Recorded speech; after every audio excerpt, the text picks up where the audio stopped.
Hello दोस्तों, स्वागत है आप सभी का हमारे YouTube चैनल M2 नॉलेज में। तो दोस्तों, आज की जो वीडियो है वो दोस्तों दिल्ली पुलिस कांस्टेबल पर आधारित होने वाली है। तो दोस्तों, आज की जो क्लास है वो दोस्तों आपकी दिल्ली पुलिस कांस्टेबल के सामान्य ज्ञान की आज फर्स्ट क्लास होने वाली है। ठीक है ना साथियों। तो आज हमारे जो चैनल M2 नॉलेज है उस पर दोस्तों जो दिल्ली पुलिस है उसकी जो सामान्य ज्ञान GK GS की जो क्लास है दोस्तों आज से चालू होने वाली है।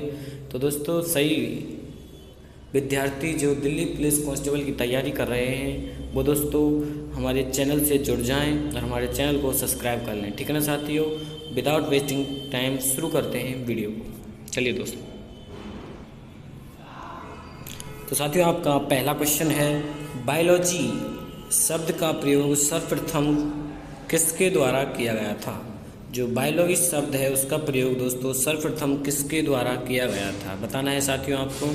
अरस्तु, टिप्पो, मेंडल या दोस्तों लेमार्क व ट्रेविरेनस।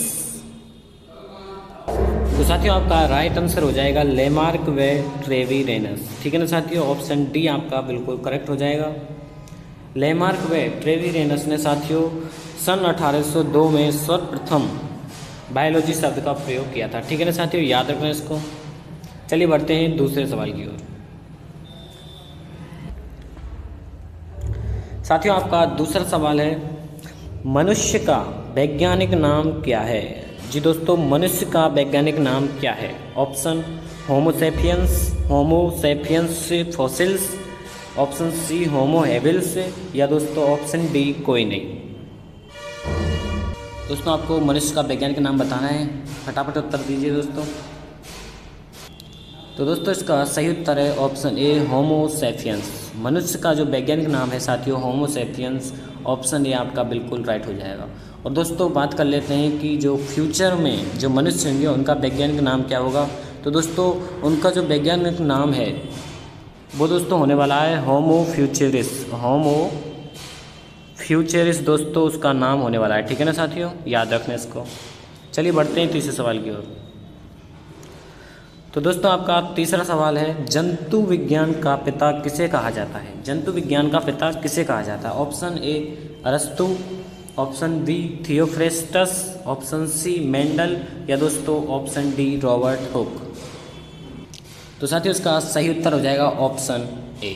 ठीक है ना साथियों, जो जंतु विज्ञान है उसका पिता साथियों अरस्तु को कहा जाता है। ऑप्शन ए साथियों आपका बिल्कुल राइट हो जाएगा। चलिए बढ़ते हैं चौथे सवाल की ओर। साथियों आपका चौथा सवाल है, वनस्पति विज्ञान का पिता किसे कहा जाता है। वनस्पति विज्ञान का पिता किसे कहा जाता है। Option A Robert Brown, option B Theophrastus, option C Mendel या दोस्तों ऑप्शन डी रॉबर्ट हुक। तो साथियों इसका सही उत्तर है ऑप्शन बी थियोफ्रेस्टस को साथियों वनस्पति विज्ञान का पिता कहा जाता है। ठीक है ना साथियों, ऑप्शन बी आपका बिल्कुल राइट हो जाएगा। और दोस्तों थियोफ्रेस्टस ने दोस्तों अपनी वनस्पति विज्ञान पर एक बुक भी लिखी थी जिसका नाम था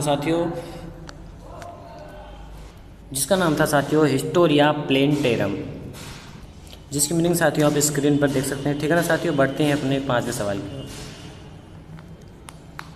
साथियों आपका पांचवा सवाल है, जीवन की उत्पत्ति माध्यम समय पर। साथियों आपका पांचवा सवाल है, जीवन की उत्पत्ति के समय प्रथम जीव था। जीवन की उत्पत्ति के समय साथियों जो प्रथम जीव था वो कौन था। वायवीय, अवायवीय, दोनों या दोस्तों कोई नहीं।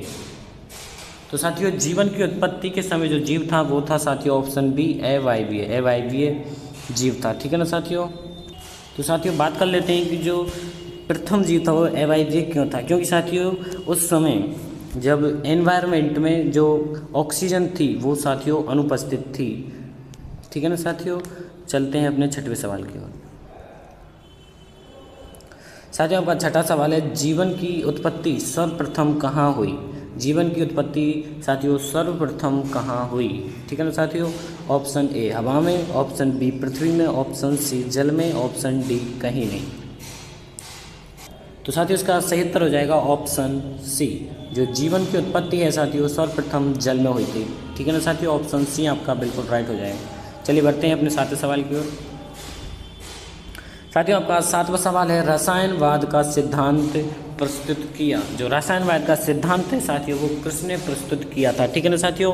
ऑप्शन ए ऑपेरिन ने, ऑप्शन बी लुईस पास्चर ने, ऑप्शन सी डार्विन ने, ऑप्शन डी हक्सले ने।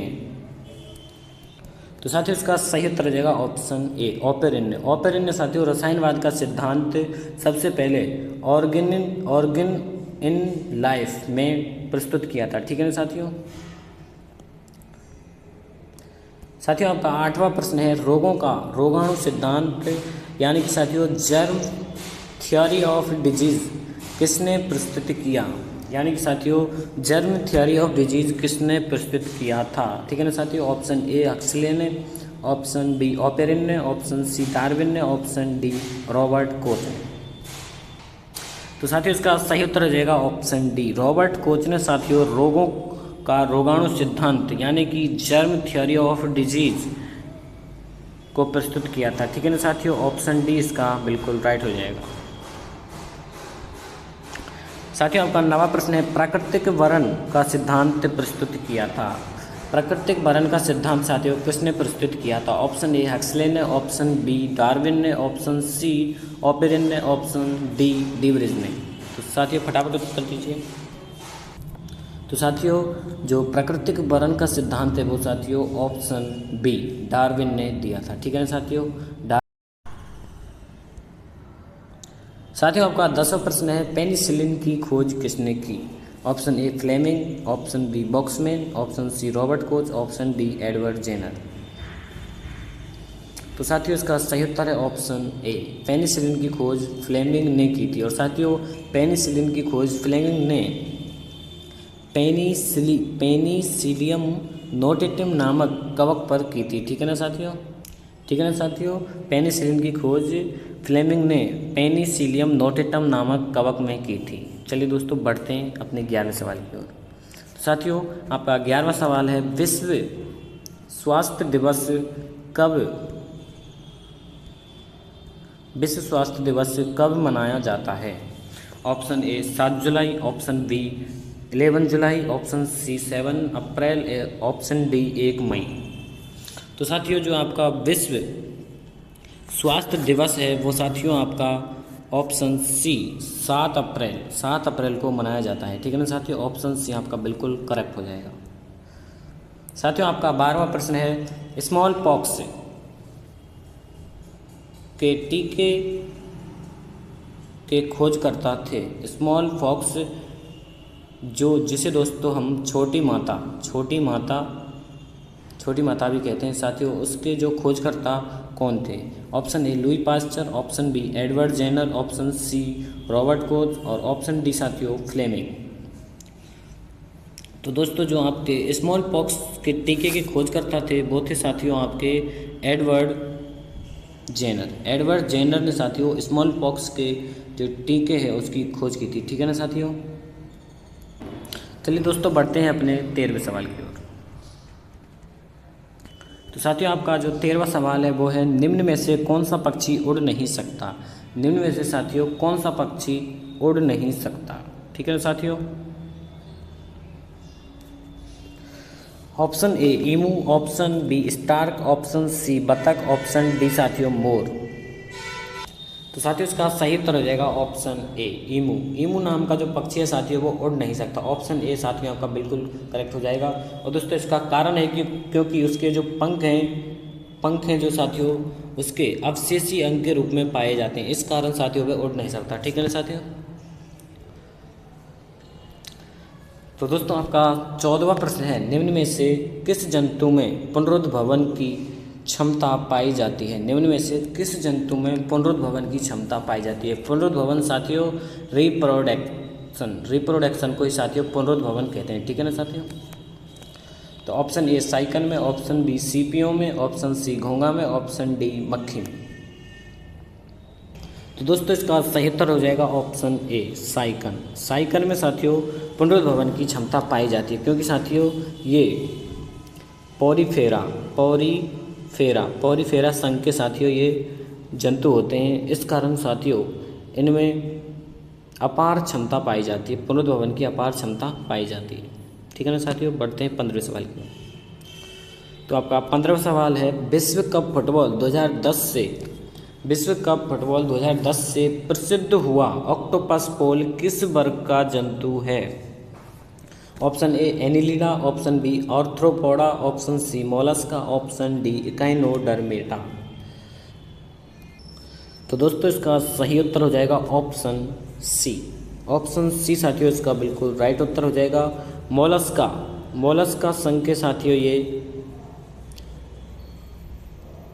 जो साथियों विश्व कप फुटबॉल 2010 से प्रसिद्ध हुआ ऑक्टोपस पोल साथियों मोलस्का संघ का जंतु है। ठीक है ना साथियों, और इसकी जो भुजाएं हैं वो साथियों इसकी 10 भुजाएं होती हैं। तो आपका 16वां प्रश्न है, निम्न में से कौन सा जानवर बच्चे पैदा करता है? निम्न में से कौन सा जानवर बच्चे पैदा करता है? ऑप्शन ए मकड़ी, केकड़ा, मक्खी या दोस्तों बिच्छू। बताना है साथियों आपको निम्न में से कौन सा जानवर बच्चे पैदा करता है। तो साथियों इसका सही उत्तर हो जाएगा ऑप्शन डी, जो बिच्छू है। साथियों बिच्छू जानवर एक ऐसा जानवर है जो कि अंडे ने देकर के दोस्तों बच्चे पैदा करता है। और बिच्छू दोस्तों यह आर्थ्रोपोडा संघ का जानवर है। ठीक है ना साथियों। साथियों आपका 16वां प्रश्न है, मकड़ी में टांगों की संख्या होती है। मकड़ी में टांगों की संख्या कितनी होती है? Option A 8, option B 6, option C 10, option D 4। तो साथियों बात करते हैं मकड़ी की। तो मकड़ी में जो साथियों टांगों की संख्या है वो ऑप्शन ए 8 होती है। मकड़ी में टांगों की संख्या साथियों 8 होती है। ऑप्शन ए आपका बिल्कुल करेक्ट हो जाएगा। ठीक है ना साथियों। इसमें दोस्तों 4 जोड़ी टांगें पाई जाती हैं। बढ़ते हैं साथियों अपने 18वें सवाल की ओर। तो साथियों आपका 18वां सवाल है, किस वर्णक के कारण रक्त का रंग नीला पड़ जाता है? किस वर्णक के कारण रक्त का रंग नीला पड़ जाता है? Option A haemoglobin, option B bilirubin, option C haemocyanin, option D इनमें से कोई नहीं। तो साथियों किस वर्णक के कारण रक्त का रंग नीला पड़ जाता है? तो साथियों इसका सही उत्तर हो जाएगा ऑप्शन सी, जो हीमोसाइनिन वर्णक है उसके कारण साथियों जो रक्त है उसका रंग नीला पड़ जाता है। ठीक है ना साथियों, ऑप्शन सी आपका बिल्कुल राइट हो जाएगा। और साथियों बात की जाए कि किस वर्णक के कारण आपका रंग लाल पड़ जाता है, तो उस स्थिति में साथियों आपका जो उत्तर है वो हो जाएगा ऑप्शन ए हीमोग्लोबिन। ठीक है ना साथियों। बढ़ते हैं अपने 19वें सवाल की ओर। तो साथियों आपका 19वां सवाल है, लाख किस कीट से प्राप्त होता है? लाख किस कीट से प्राप्त होता है? Option A Tachardia lacca, option B Antheraea assama, option C Antheraea paphia, option D Bombyx mori. तो साथियों जो लाख है वो किस कीट से प्राप्त होता है? तो साथियों इसका सही उत्तर हो जाएगा ऑप्शन ए। ऑप्शन ए साथियों इसका बिल्कुल सही हो जाएगा, टैकार्डिया लेका। ऑप्शन ए साथियों आपका राइट हो जाएगा। और साथियों इस कीट का जो संघ होता है वो होता है साथियों आर्थ्रोपोडा संघ का ये कीट होता है। ठीक है ना साथियों। चलिए बढ़ते हैं साथियों अपने लास्ट और 20वें प्रश्न की ओर। तो साथियों आपका 20वां प्रश्न कुछ इस तरीके से है, दंश कोशिकाएं किस संघ की विशेषता हैं? दंश कोशिकाएं साथियों किस संघ की विशेषता है? Option A Protozoa, option B Arthropoda, option C Coelenterata, option D Echinodermata. तो साथियों दंश कोशिकाएं किस संघ की विशेषता है बताना है साथियों आपको। तो दोस्तों इसका सही उत्तर हो जाएगा ऑप्शन सी सिलेंट्रेटा। जो दंश कोशिकाएं हैं वो सिलेंट्रेटा संघ की विशेषता है। ठीक है ना साथियों। और दोस्तों दंश कोशिकाओं की उपस्थिति होने के कारण इसको एक अलग नाम से भी जानते हैं, जो दोस्तों निडेरिया दंश कोशिकाएं होने के कारण साथियों इसे निडेरिया भी कहा जाता है। याद रखना साथियों इसको भी, यह भी बहुत महत्वपूर्ण है। तो दोस्तों आज का वीडियो बस यहीं तक। यदि दोस्तों आपको हमारा वीडियो पसंद आया हो तो वीडियो को लाइक करें और चैनल को सब्सक्राइब करें, और दोस्तों बेल आइकन को भी दबा लें, जिससे कि जब भी हम कोई वीडियो छोड़ें तो सबसे पहले नोटिफिकेशन आपको मिले।